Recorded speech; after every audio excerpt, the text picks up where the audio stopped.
On today's episode of the CLS Experience, we have a very special treat. He's one of the world's leading authorities on nutrition and exercise science, and he makes complicated content become extremely digestible, no pun intended. He's a scientist, a pro-natural bodybuilder, a raw elite powerlifter, and a physique coach, no big deal. He's an expert in biochemistry, and he has a PhD in nutritional sciences, adding to his massive credibility. He's a super entrepreneur, and his wealth of knowledge is second to none. He is the master at calling you out on your BS, and his books will penetrate your soul. He's just a juggernaut in all facets of life and a terrific human being. Please welcome the impressive, brilliant, entertaining, and handsome, dynamic Layne Norton. How you doing, Layne? That might be one of the best intros I've ever gotten. Thank you so much, Craig. I appreciate it. Hopefully I can live up to that. I'm so glad I did good by you, brother. And I appreciate that. I take great pride in them. But as I always like to say, it's your story. You wrote it. I just said it. I appreciate it. Hell yeah. Look, we probably could have chatted for an hour before we record, but at some point it's like we should save this juicy stuff for the show. The podcast is exploding. The brand's blowing up. So I want to say this to the community and the audience right now. If you guys are not familiar with Layne, my suggestion is do a deep dive. Check out all his information, all his content, everything he's got going on. Play catch up. What I think is most valuable today is we just have an unbelievable conversation. Before we dive in, we're going to get a little weird. You ready for me, Layne? Let's do it. I like weird. What is your superpower, brother? My superpower.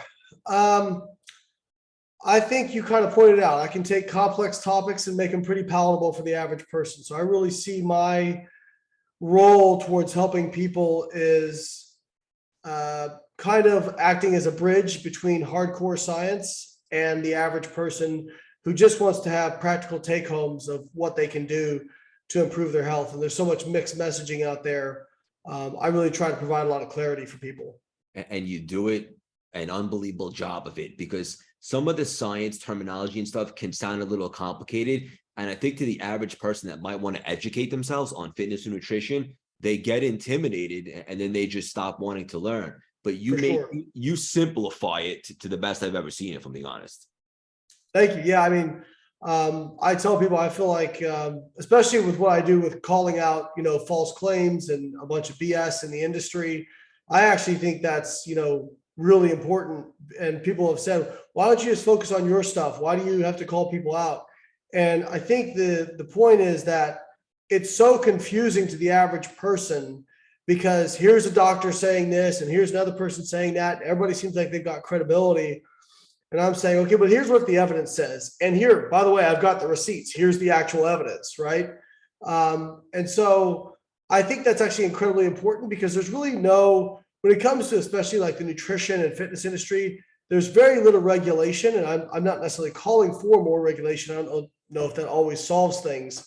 But I do think it's important that when real experts see stuff that's false, that they identify it as false. And I think there's been a lot of people who have said, hey, I wouldn't be willing to do what you do, which is kind of stick your neck out and call some of these heavy hitters out because they worry about the repercussions and those sorts of things. And I know I've gotten turned down for various appearances because somebody who was a bigwig who knew somebody else didn't like me or didn't like that I called them out. So I actually feel like it's really important, because otherwise, how are people going to be able to decipher what's real and what's not? That's it. You nailed it. And it's very obvious to me right out the gate that I know you're doing very well, but this isn't like about money. Like, you want to help people. And for you to help people to the best of your ability, you have to point out what's what and maybe what's not what, right? Yeah. When it comes to money, I've always said, like, I kind of have two takes on it. The first is, if our companies are doing well, making a lot of money, then that's great, because we're doing it within our value system, which means we're helping a lot of people. But we take the approach of, how can we help the most amount of people possible by solving problems?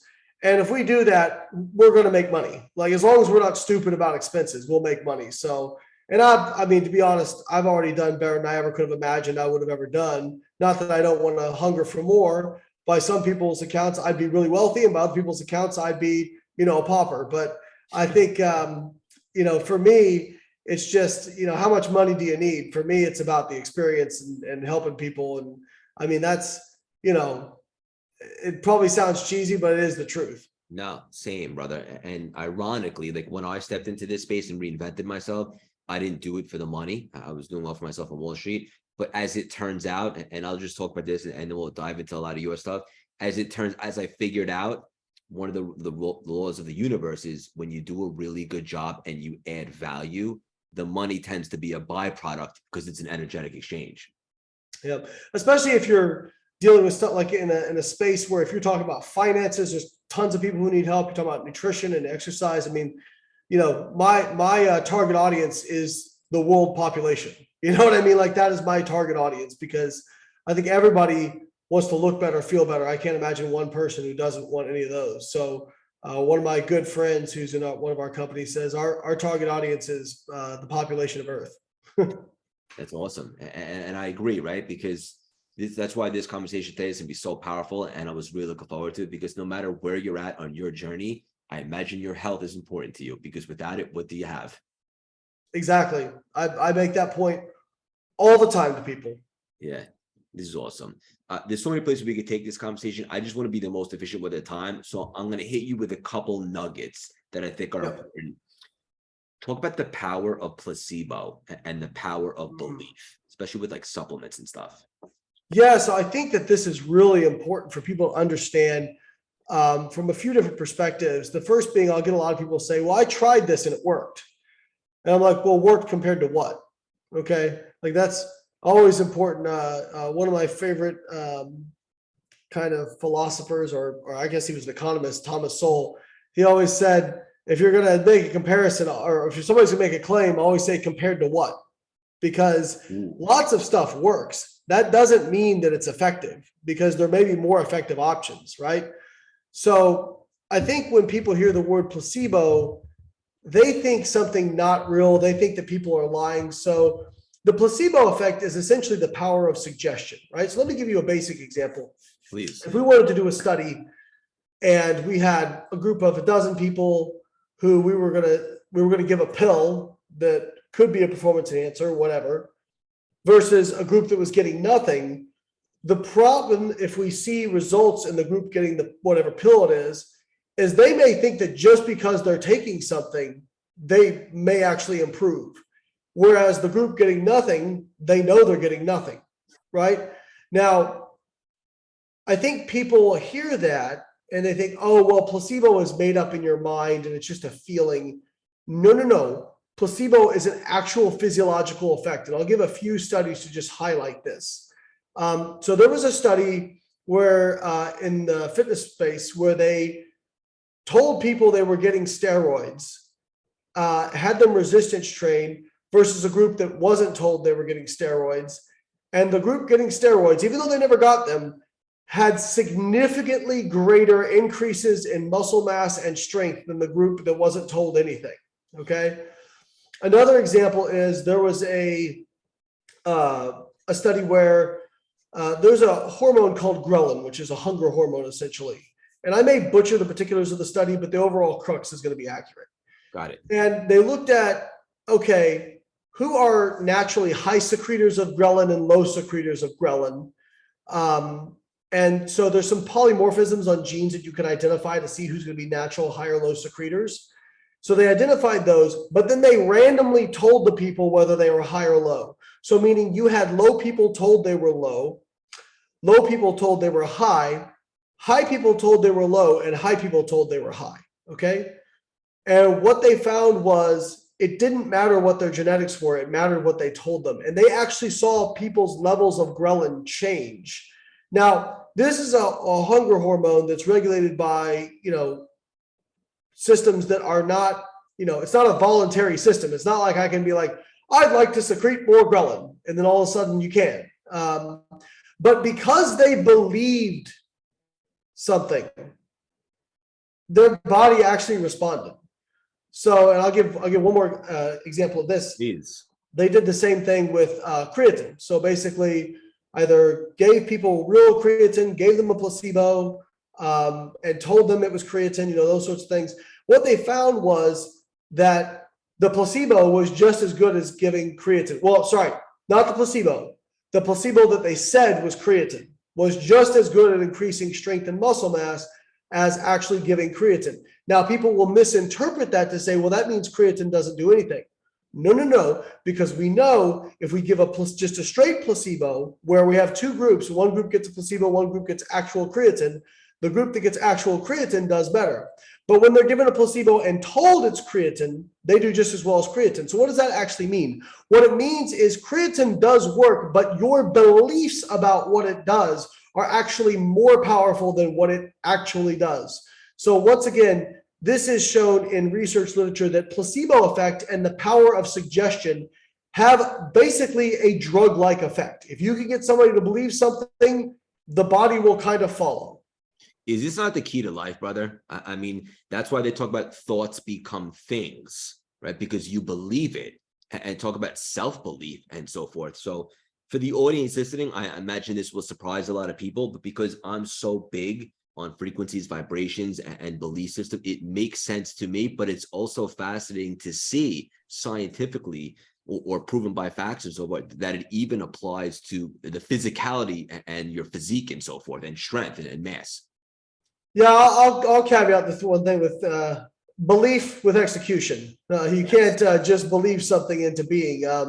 But I think if you're somebody who executes consistently, you end up believing in yourself because you just go through it, and there it is. I gave a motivational speech last week where I said, over planning has killed more dreams than failure ever could, because people just don't want to do. They use planning as an excuse to procrastinate, and they never actually just go. And I'll say you're better off going and having absolutely no plan and just throwing yourself in the arena, and you will learn so much just through sheer mass of will if you don't give up. So I do think mindset's very, very important. But I think that belief is very get in the arena. Got to get in the arena. Yeah, absolutely. So I think belief is great, but also, like, if you say you believe it, but you've never executed, it's probably false belief. So it has to be true belief. Like I tell people, one day I'm going to sell out an arena for a seminar. Okay. I believe that, but I have a lot of execution in the previous, 20 some years of my life to make me actually believe that that's going to happen. Yeah, that's already done. Time just hasn't caught up yet. I mean, you're on fire and you have so there much you go. momentum. Hell yeah. But also, and to pull back one of the other Layne hits that I know you love, and I heard you talking about this because I was doing homework for this episode because I wanted to show it the respect it deserves. And also, I'm a fan. You said this, and I absolutely loved it. You cannot hack your way around hard work. You can't do it. I mean, people have been trying to do it since the beginning of time, and I'll use examples in any other industry. Yeah, like financially wise, yeah, you got people who they hit lightning in a bottle, crypto, whatever, blows up, and they make a bunch of money. But that is 99.999% of people who become successful do so with the fundamentals. You know what I mean? They work very, very hard. They apply themselves, and they just don't give up. I mean, like, I know it's like a raw speech, but I'll tell people, like, do you really believe if you put in a decade of work at something and you don't quit and you don't count the cost, that you're not going to be significantly better off than you were when you started?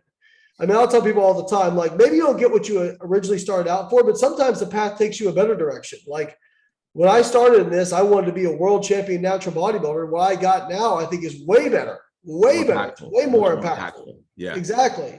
Yeah. So I'm so grateful that, like, my path did deviate from where I was going, but I never would have got on the path if I didn't just start doing. Same. And I think I've been around enough people who were way over planners and way under executors that I just saw this consistent, like, you have to go, and you cannot, yes, you can have a plan, but guess what's going to happen to that plan as soon as you start executing?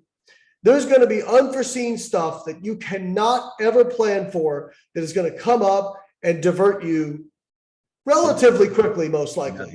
Yep. So you just have to, I'll never forget, Mark Zuckerberg was given an interview about entrepreneurship, and they asked him, what mistakes should entrepreneurs avoid? And he said, don't even bother trying. It's impossible to avoid mistakes. Just be ready to learn and adapt quickly. And I think that applies to anything in life. Yeah, hell yes. So good, brother. And people think they look at my brand and so on and they think it was an overnight success. Number one, I've been utilizing personal development 15 years. I just finally put it together. But also in the beginning of the pandemic, when everybody was doing, well, I should say most people were doing a lot of Netflix and day drinking, I got to work, right? 17, Yep. 18-hour days, and I was building it. I want to make the most of this time. I want this to be action packed. So I want to hit you with a couple real quick. So I run marathons now, which I'm super excited about. The reality is I don't do anything just to do it. I want to do it Yeah. great. But as I'm learning, these things are a full-time job, and it's just, I'm not all in on running. I'm all in on this, on my fiance and other things, but I am passionate about it. And one thing I know I could do better at, brother, is being able to access the energy of the foods that I'm eating. What is your position on how do you get energy out of the foods you eat? Well, that's kind of the whole process of metabolism, right? So I think a lot of people have really misunderstand when we talk about calories. So, for example, a calorie is not a physical component of food. Okay, so calories refer to the energy available that's stored in the chemical bonds of food. All right, so a calorie is simply a unit of measurement of energy. So we can use the term energy interchangeably with calories, right? And so it's a measurement of a unit, just like second hands on a clock, just like miles per hour on a speedometer. So when it comes to that kind of stuff, the entire process of digestion, absorption, and then metabolism itself is what extracts that energy and puts it into a form that your body can utilize, which is mostly the form of what's called adenosine triphosphate, or ATP. ATP is what powers most reactions in your body, most cellular reactions. Now, I tell people ATP is kind of like monetary currency, right? So you and I, for example, like if I want to go in and get a new pair of shoes, like if we don't have any kind of currency exchange, well, if that person doesn't want to hear about, a nutrition seminar, I might not be able to get that pair of shoes, right? But we've ascribed a value to a currency that allows us to exchange it in different places, right? That we may not have been able to 1,000 years ago or 2,000 years ago, whatever it is. ATP is kind of the same thing, because you can't just have like little micro explosions all over your body to power these reactions. So what you do is you create this high energy molecule where the metabolism of this molecule essentially can drive these reactions. And to create that molecule, essentially, you may have heard the terms glycolysis, the Krebs cycle, oxidative respiration. That all exists in order to generate ATP, which can then be used to power those reactions. Now, what digestion does is it takes a whole food and breaks it down into its chemical components. So, for example, during the digestive process in the stomach, for example, when it comes to proteins, you'll have hydrochloric acid and pepsin and pepsinogen.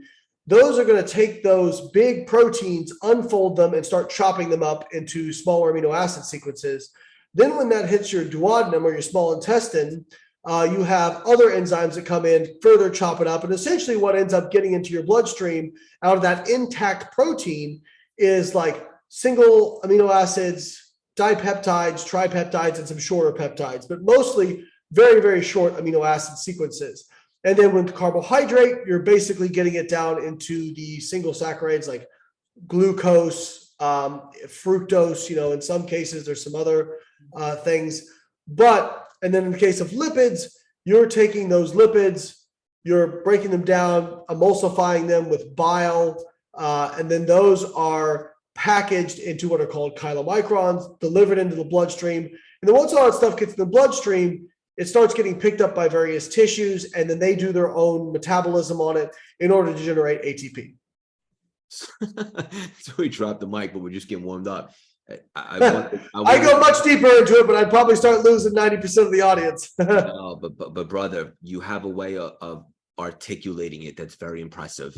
And because you can do that, and imagine it's a skill you develop, you're helping a lot more people, because I would have typically got lost, if I'm being honest. But I was with you the whole time, and that's so valuable.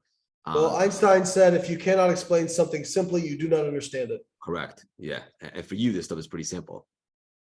Yeah. Yeah, I mean, you can always get into the weeds with it, but in general, so I think the reason I got that way was my PhD advisor was fantastic at being able to do this sort of stuff, relate this sort of stuff. His name was Don Layman, absolute legend in protein metabolism. Yeah. And you know, when I was giving my exit seminar, you know, it was a public defense, so there was mostly scientists in the room, but there were people like my mom and you know other people who were like just a part of the public. And I asked him, I was like, well, who should I, you know, write the seminar for, you know? And he said, I should get something out. I should learn something from your seminar, and your mom should learn something from your seminar. So he didn't let me get away with the idea that I just pigeonhole. He wanted me to be able to relate to everybody. That's awesome. And you're doing it, brother. And I want to acknowledge you again for that. This I is appreciate a question. it. Yeah, hell yeah. And I'm so proud of you, by the way. It's fun to watch, like I said. Thanks, This is, man. this is a question that I know literally everyone probably wants to know the answer to. I know it's a little general. How do you actually lose body fat, brother? So I'll take the 10,000 foot view and then I'll go actually into like what actually happens, right? Let's do it. So in order to access stored body fat, you have to create an energy deficit, meaning you have to take in less energy than you expend. So people have heard the term calories in, calories out. Now, that can be confusing to a lot of people because they confuse it with the idea of they tracked calories and observe what happened to their body. So some people will say, well, that calories in, calories out doesn't work because I tracked my calories and I didn't lose weight and I was eating in a calorie deficit. Well, usually I'll be like, so you weighed every single piece of food you put in your mouth for a week and you didn't lose weight? And then you'll use, well, you know, because I'll tell people, most people underreport their caloric intake by 30 to 70%. So obese people tend to underreport by about 70%, anywhere from 50 to 70%. Lean people are closer to like 30%, but even dietitians underreport by 10%. Now, that can feel very attacking for some folks because they'll say, well, I'm not a liar. I don't think people are necessarily lying in these studies. What I think is they are horrible estimators of what is actually in food and portion sizes. And I'll tell people, if you want to be depressed, go pull out a food scale and weigh out a serving of peanut butter, weigh out a serving of ice cream, weigh out a serving of cereal. I promise you, you will be shocked at how small it actually is. Most people, if they have a bowl of cereal or ice cream, they're eating 3 to 4 times the number of servings that are listed on the side of the container. So some people might just eat a bowl of ice cream and say, okay, well, that was 150 calories because that's what it says on the side of the box. No, it's probably more like 400. So I think this all contributes. And also people don't tend to like track their snacks and those sorts of things. So let me just be very clear since we have a short time here. Sure. Calories in, calories out is what predicts whether or not you gain or lose weight. Now, we can't perfectly track calories in, and we definitely can't perfectly track calories out. But if you are eating at a certain level of caloric intake over time, over several weeks, and you're weighing yourself consistently at the same time, and your average weekly weight is not dropping, then you are not in a calorie deficit. Now, you may have been in something that an online calculator told you would be a deficit. You might even be in what should be a deficit. But you are not in a deficit if you aren't losing weight. And the example I'll use is I think all of us would agree that if you want to save money at a fundamental level, you must earn more than you spend. Nobody's going to argue with that. True. Right? But it can be very difficult to track your expenses, especially if you're an entrepreneur and you have fluctuating expenses. True. It can also be very difficult to know exactly how much you're going to have coming in, especially if you have investments, right? And then you can start to get even more complicated with inflation and things like that in terms of how much your money's actually worth. So what I would say is like tracking calories as a tool can be helpful, just like tracking your expenses as a business or personal can make you much more aware of your spending habits.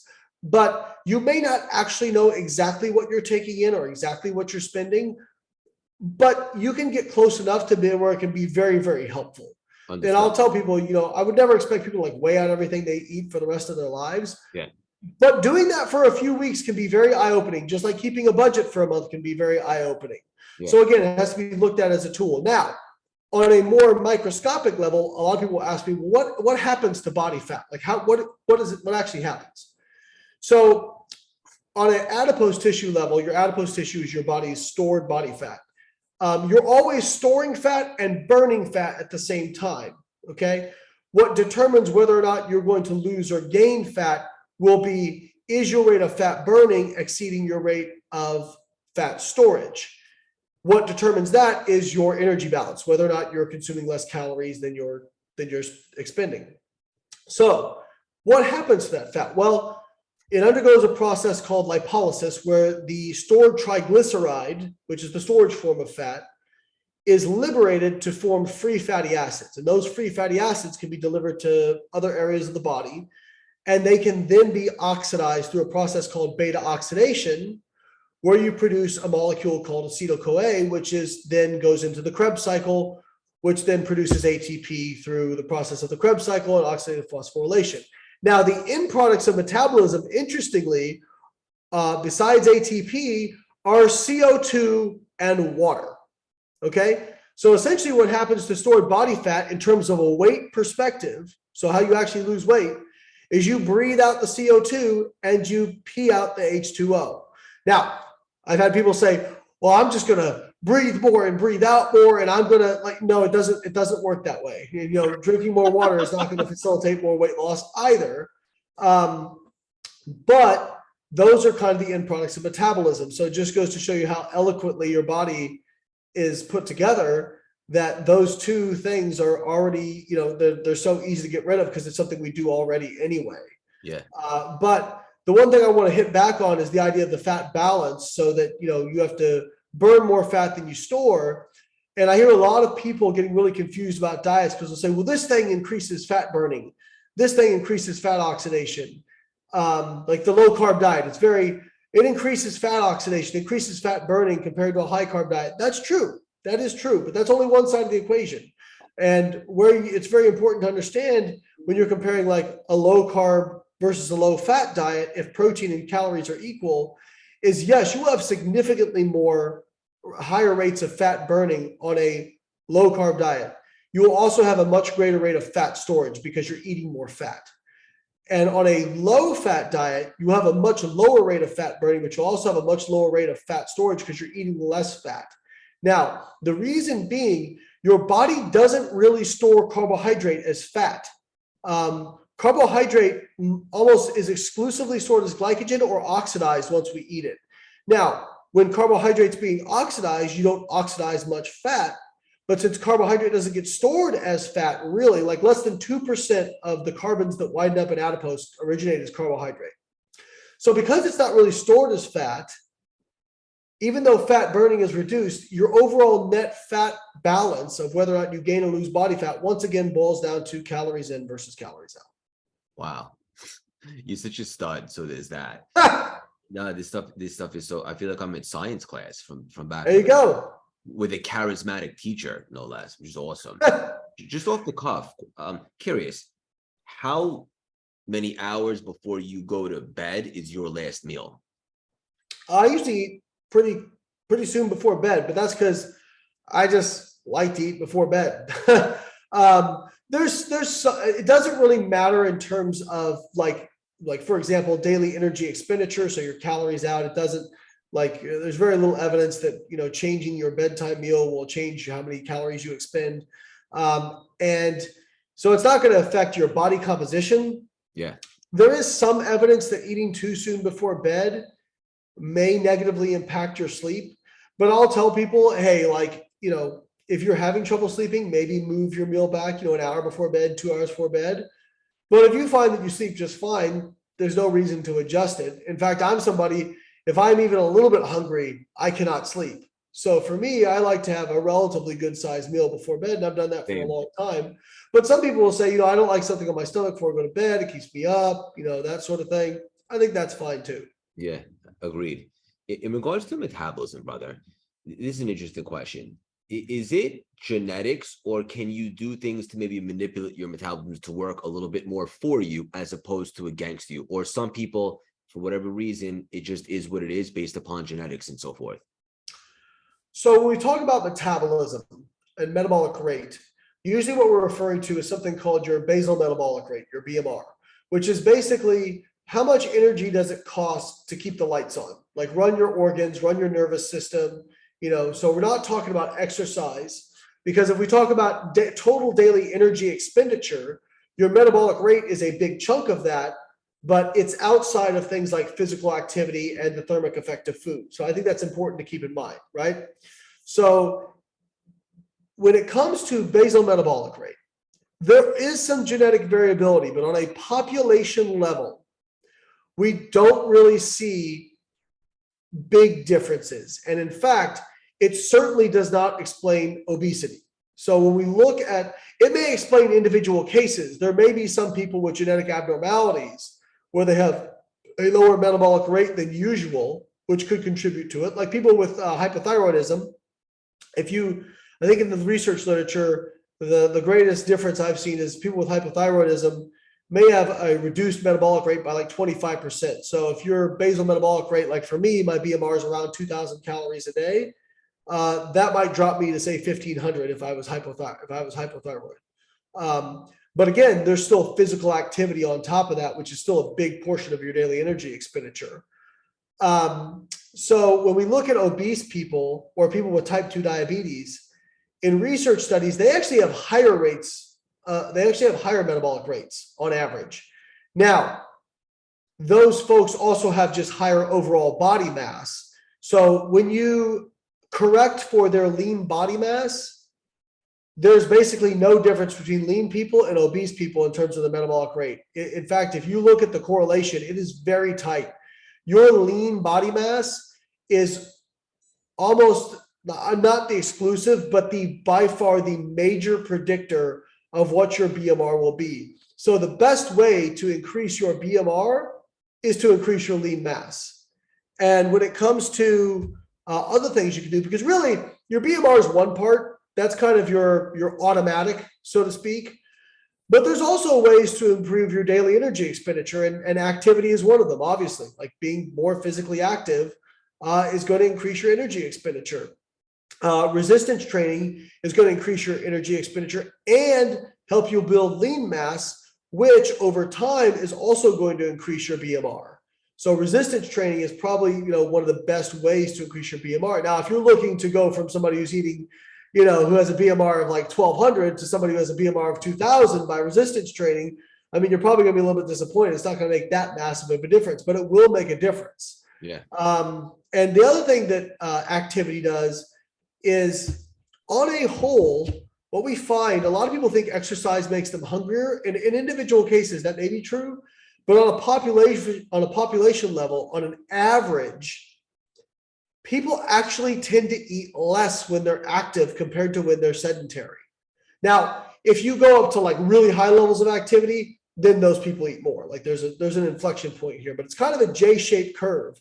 If you're somebody who's sedentary, you'll actually have lower sensitivity to satiety signals. And if you become more active, you actually become more sensitive to your body's satiety signals. So I always tell people exercise is great for weight loss, but not the reason people think, which is, oh, I'm burning more calories, because you always burn less calories than you really think you do. But because it's actually a pretty powerful appetite suppressant in the research literature. Interesting. This is crazy. This conversation, and just specifically what you're doing in the world, you're saving lives. I mean, how special is that? I mean, I always tell people I get an enormous amount of fulfillment out of what I do. I get up every day, and maybe even like bad days, like I'm going through some personal things right now. There's obviously bad days, but I always say I'm a very blessed man, because I don't have to remind myself of what my mission is. I don't have to remind myself or pump myself up. I know what's at stake. And so, I really get a lot of fulfillment out of what I do, and I really enjoy it. Hell yeah. Beautifully said, brother. And I hear you in regards to personal stuff. We're all going through something. But the greatest ROI that I can get today is that somebody listens to this conversation and breathes a little bit different oxygen, because you and I showed up and addressed some of these things. This is awesome. I have to ask you about this. I was looking at your content, as everybody should do immediately. And I saw this thing. What's up with this? Let's find out tat that everybody's getting. So I did a motivational speech last week, for PT domination. And that was in Canada. And I always have like a rough outline of what I want to talk about in a talk. But this particular phrase came from the heart, came in the moment, because I don't rehearse my speeches, because I feel like it does better when I can be genuine and flow from the heart. And at the end of the day, resonance, same. Well, if I'm speaking about my journey, I know my journey. I don't need to practice, right? And if it's about nutrition stuff, I know this stuff. I'll always remember something Jesse Ventura said in a debate. They asked him where his note cards were, and he said, "I don't need note cards to remember the truth." So I always remember that. It's sick. By the way, when he said that, that debate's over. So I use my slides as my note cards. That's what triggers me. So I was giving this talk, and it was really, the core was about like, go just do hard stuff. Like, go do hard stuff. Yeah, you're going to stub your toe. Yeah, you're probably going to fail. You're going to get really frustrated. You're going to have tears. Like, you're going to be at the end of your rope. And guess what? If you keep pushing through all that stuff, you might not get exactly what you want, but you're going to get something really freaking good. I can tell you that. I can look back at so many hard moments in my life, and we don't have enough time on here for me to even go into a couple of them. But I can tell you the best stuff in my life came out of the absolute worst stuff in my life. Like the experiences I got from that. And people talk about confidence a lot. You can't build, people talk, what book should I read to get confident? You can't build confidence out of nothing. Like if you've never done anything with your life, why would you be confident? You have to build it by doing hard stuff and going through obstacles and continuing to go on. I will tell people I'm a very confident person now, because I know what I'm good at. I know what I'm not good at. And I know one thing, and that's you cannot break me. I have been to the abyss and stared into it, and I didn't blink. So I know you can't break me, and that just gives me a lot of confidence. But I only got that through going through really hard stuff. And the way I got to go through hard stuff was, let's find out. And so when I say that, there's been a lot of times in my life where people have told me I couldn't do stuff, and my own inner thought said, I don't know if I can do this. And I am proud to say that every time I had that, I decided to go into the arena and say, let's find out. So for example, I got told very early on, you don't have the genetics for bodybuilding. You have chicken legs. They'll never grow. And even like, I've got pictures even of me like 4 years into hard training.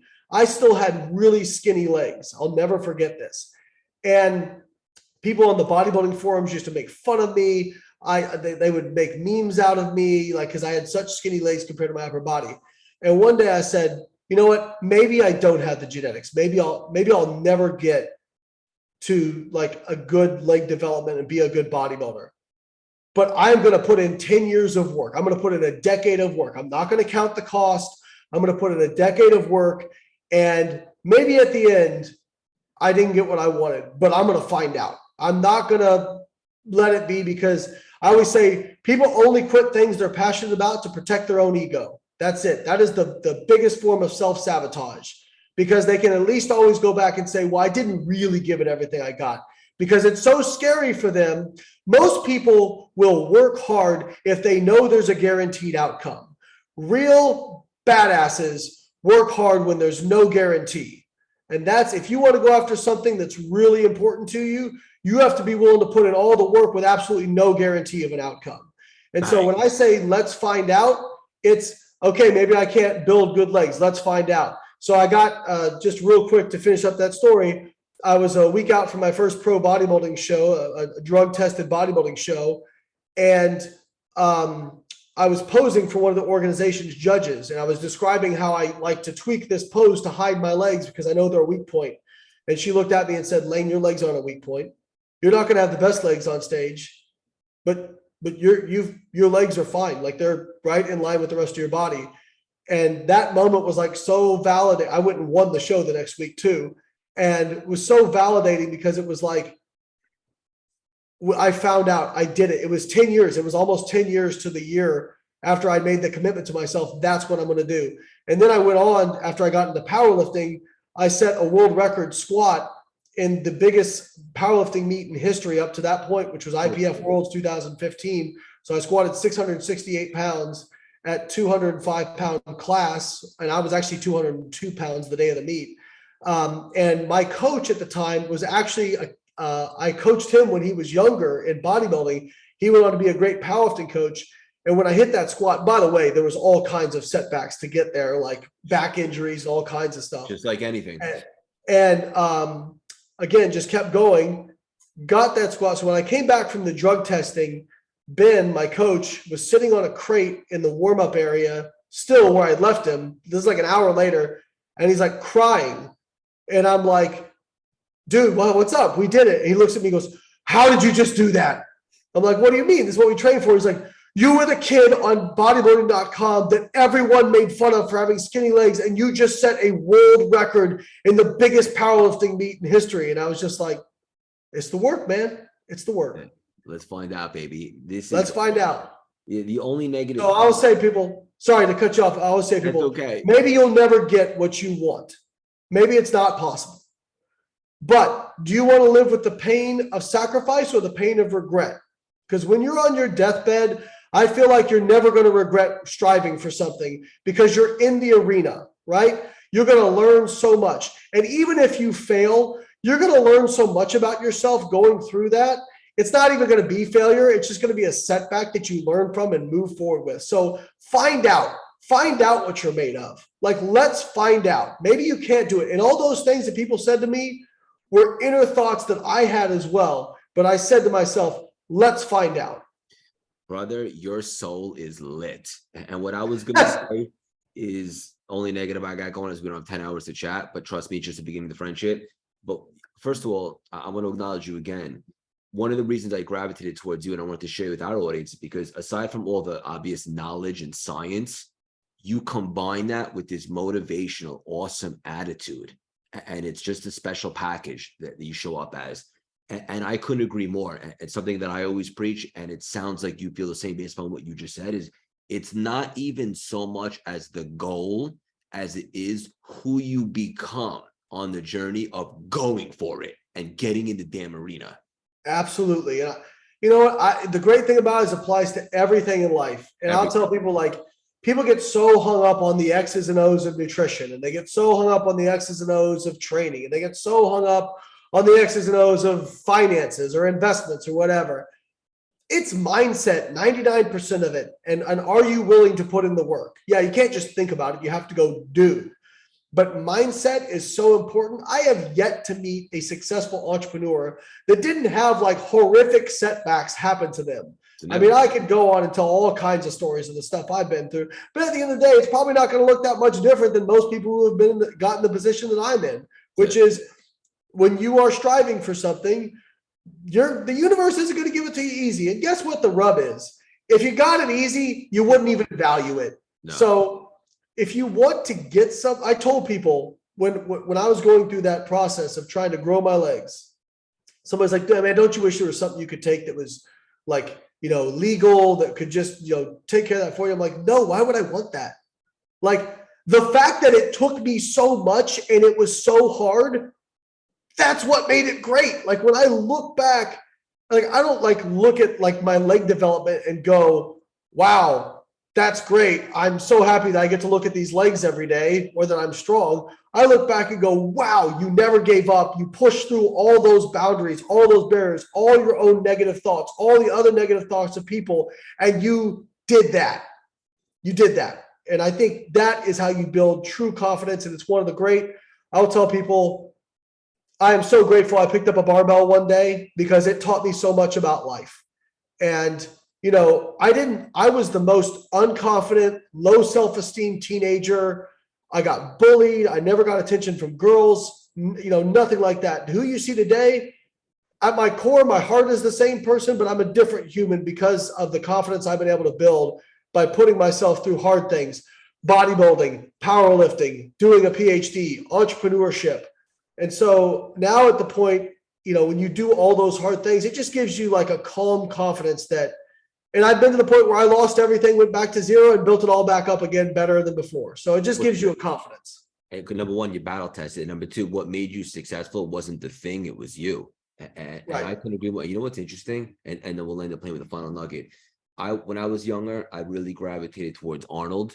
I was so fascinated by him with the bodybuilding. Even though I wasn't a bodybuilder, I was so fascinated and captivated by how mental it was, like with the posing and I just gravitated towards that guy, and I ended up loving him for many reasons as he transitioned into different industries and so forth. But it always what you've seen is he's been successful in everything he's done. everything. You know, like he just, because you take that and It's you not just a start coincidence. applying it to other stuff. You just That's start it. applying it to other stuff. And so that's why I tell people, like, yeah, the X's and O's of nutrition are important, but it's like, do you really think that if you just, you know, don't think about a special diet, if you just worked hard, you were mindful, you meal prepped, whatever it was to like get yourself to a better space, that you went and exercised, you know, 4 or 5 days a week, that you put all that energy in there and you did that for 10 years, do you really think you're not going to be in a better position than you are right now? Yeah. Hell yeah. Yep. And if bodybuilding, I was so fascinated because it takes discipline, right? And that is the key for success in life too, in my opinion. I tell people all the time, people will talk about motivation. I'm like, to me, motivation is feelings. It's like the stock market. It's going to do this. You know what I mean? You're going to go out, you're like, just trust me. There are days I wake up and I'm not motivated to go train, but I go train because that's who I am. Right. One nugget I think would be useful to leave your audience with. Are you familiar with Ethan Suplee? Sounds familiar. He's a Hollywood actor. He lost over 300 pounds and kept it off. I heard you talk about this story. Yeah, it's great. Yeah. So when they looked at, and this can apply to anything, but we'll take it in terms of weight loss. So they asked people researchers asked people who lost a significant amount of weight, like what they did, what was important for them. And one of the commonalities they identified that I was actually like not expecting was they all said they had to develop a new identity. Now, what does that mean? They had to become someone else. You cannot change your life while dragging your old habits and behaviors behind you. You have to shed them. And how do you shed them? Well, like let's look at drug addicts because it's more apparent, or alcoholics. You can't hang around the same people anymore. You can't go to the same places anymore. You can't talk about the same things anymore. You have to become a different human being. When you're on the road to recovery, you mean? Yes, absolutely. So what I'll tell people when it comes to fat loss, weight loss, or if you want to build muscle, whatever goal you've got, think about in your mind, what is the person you want to become? What do you think that person's day-to-day habits look like? And then now reverse engineer that into your life and make those habits yours. Yeah. I love to reverse engineer big goals. So good. Final nugget. I know you could probably talk about this for a while. I'm going to assume the audience is familiar. What is your personal position on keto and fasting and intermediate fasting and stuff like that?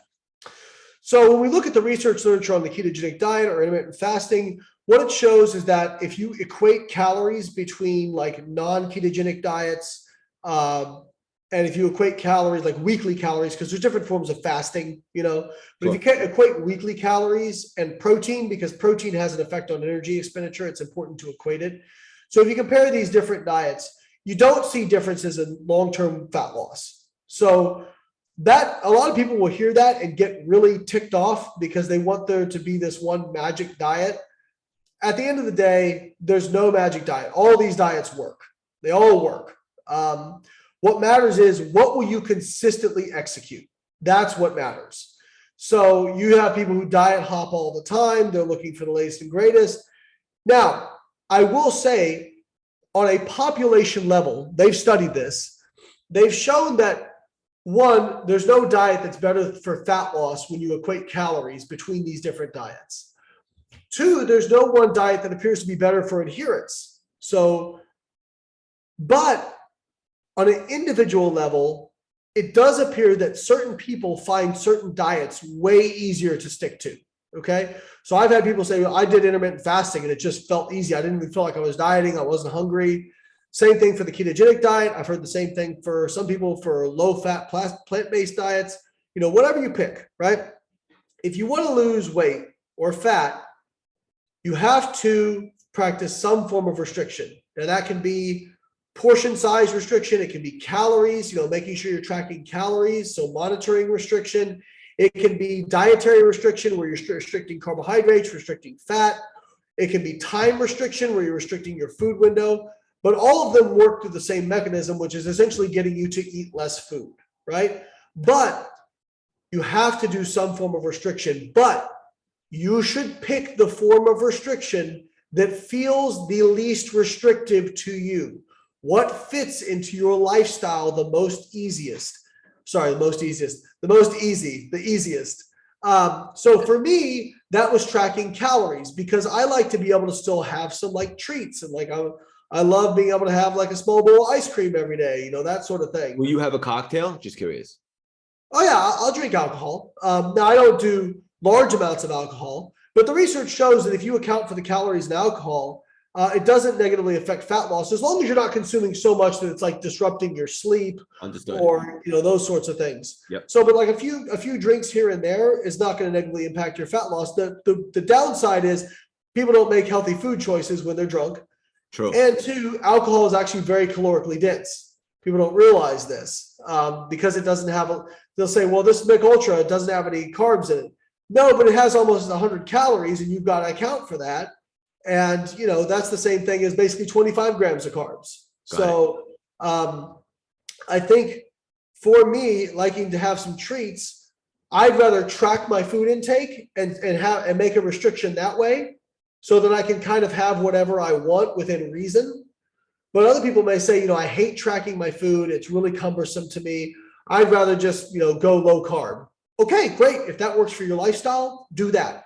But the research literature shows that there's no like physiological additional benefit to fasting or low carb diets once you've equated calories. The long-term research studies, the human randomized control trials show it very clearly. Different folks, different strokes. Love it. Exactly. I mean, I think that's great because that means, hey, you have all the tools in the world at your disposal that all seem to work well. Pick the one that works for you. That's it. Hell yeah. This was awesome. This was time extremely well spent. The podcast, the brand is exploding. I say very humbly, we're about 4 million now. They're very loyal and engaging. What's the best way for all of them to support you, brother? Yeah, so I think one of our best things out there, if people need help, we have a nutrition coaching app that I help write the algorithm for. It's called Carbon Diet Coach. It's only $10 a month. On the surface, it looks like MyFitnessPal, but it's not. It's you can track your food in there, but it also gives you nutritional recommendations based on your goal. And then every week you check in with the app, and the app will actually adjust your nutrition based on how you're progressing to make sure that you keep progressing towards your goals at the rate that you want. So it's very much like a coach. If people need more support, we offer one-on-one nutrition coaching through our team Layne coaches who are phenomenal. And I have like a supplement line, Outwork Nutrition. I have workouts on our workout builder. I do a research review. I do all kinds of stuff. I got courses, but the best way to find all that is just to go to biolayne.com, which is my website, and then follow me on Instagram and YouTube, which is all my social media is Biolayne. I love it. I'm going to connect with you after. My fiance is really into this stuff and she could probably use a coach or she's looking for a good one. How can I personally support you? I think just what you're doing, get me in front of a larger audience. I appreciate it. You know, I was on Ed Milet's show. He said the same thing. I'm like, you're doing it, man. Maybe have me on again sometime. That's the best way you can support me. Love Uncle Ed. Hang up for 1 second. I just want to connect with you after. Layne, I want you to know you're the definition of perspective, authenticity, and wisdom. I could personally guarantee that your best yet to come. Keep on spreading your wings and leaving your mark on this world. So much love and respect for you. Thank you so much for stopping by and dropping these priceless, juicy nuggets today, brother. Thank you, Craig. I appreciate it, man. That was too much fun, buddy. Oh, you liked it? It was good? It was great, bro. Awesome. I'm so proud of you. Straight up. Like, thanks, man. I appreciate it. Yeah, I interviewed some of the world's biggest celebrities, entrepreneurs, people in the space, a lot of our mutual friends and so forth. But what you're doing is awesome. And you lead with your heart. And trust me, it's very obvious. Thank you. Ed said the same thing, actually. You know, he's like, it's very obvious you're a very genuine guy. And awesome, that's honestly the best compliment I can get. You know, like I said, I truly, you know, I want to make money. I'm not going to pretend like I don't want to make money, but like I've always said, like, how much money do you need? You know what I mean? Like I'm a very blessed man. Yeah, but you have a lot of momentum right now. Yeah, well, I'm trying to capitalize on it. And you are. You ever come out to New York? I haven't in a while, but I probably want to because I know like there's some good networking to do up there. Actually, Gary Vee reached out to me a while back, and I would love to get on his show at some point. So yeah, I probably will find myself there at some point. Okay, cool. Let's continue to stay connected. Let's support each other. I'll add you on Instagram in like 10 minutes. I'll shoot you a message. And then also, can we exchange numbers? Yeah, man. Here, I'll text you right now. What's your number?